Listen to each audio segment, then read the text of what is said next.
The medical bay of the Valorian Nexus hummed with the steady rhythm of alien technology. But nothing could mask the pitiful whimpering coming from the isolation chamber. Mira Thorne pressed her palm against the transparent barrier, her heart aching at the sight of the small creature curled in the corner. Rocky was barely the size of a house cat, covered in silver-blue fur that had lost its usual luster. The cub's large, luminescent eyes were clouded with fever, and each breath came in short, labored gasps. The Valorian medical officers had tried everything in their vast pharmaceutical database, but the cub's condition only worsened. The specimen will likely expire within the cycle, Chief Medical Officer Zarthak had announced earlier, his tri-jointed fingers moving across holographic displays with clinical detachment. We have exhausted all protocol options. Mira had watched the alien medical staff work with admirable efficiency, but there was something missing. Something fundamentally human that these advanced beings couldn't comprehend. Compassion wasn't absent in Valorian culture, but it was measured, rational, prescribed. They didn't understand the instinct to comfort the dying, simply because it was the right thing to do. When the night cycle began and the medical staff reduced to a skeleton crew, Mira made her decision. She was supposed to be in her quarters, sleeping before her next shift in the xenobiology lab. Instead, she bypassed the isolation chamber's security with credentials that were technically above her clearance level, a gift from her friend in systems operations who owed her a favor. The moment she stepped inside, Rocky's whimpering intensified. The cub tried to crawl away, too weak to do more than tremble. "Hey there, little one," Mira whispered, slowly lowering herself to the floor. She kept her movements deliberate and gentle, the way she'd approach a frightened animal back on Earth. "I'm not going to hurt you." Rocky's species, the Lixarians, were recently discovered on a moon in the Theta sector. They were pack creatures, highly intelligent but pre-spaceflight. This cub had been found orphaned near a crashed survey vessel, and the Valorian Nexus had taken it aboard for study and rehabilitation. But nobody had considered what a young creature needed beyond medicine and nutrients. It needed comfort. It needed family. It needed to know it wasn't alone. Mira began to hum softly, an old lullaby her grandmother used to sing. The melody drifted through the sterile air, a sound so uniquely human that it seemed out of place among the stars. Rocky's ears twitched, and the whimpering quieted to soft whines. Encouraged, Mira began to sing, her voice low and soothing. "Hush now. Don't you cry. Stars are watching from the sky. Close your eyes and drift away. I'll be here till break of day." Rocky's trembling slowed.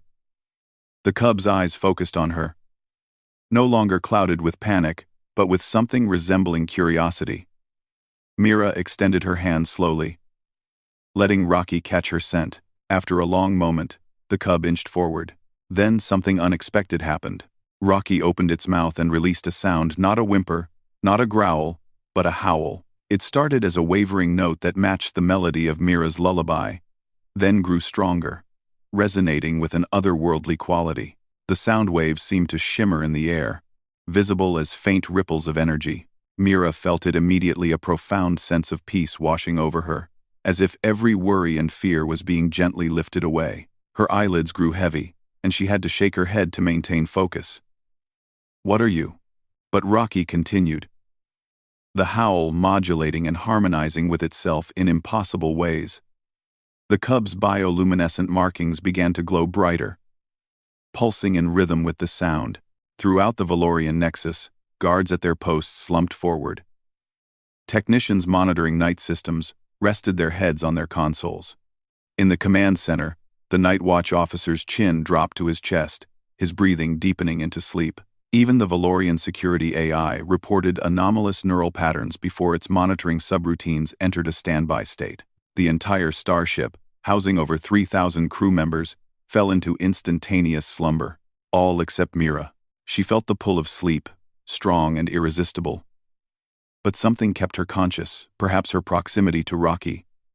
Perhaps her human neurochemistry processed the sound waves differently. She watched in amazement as the cub crawled into her lap, still howling its strange, beautiful song.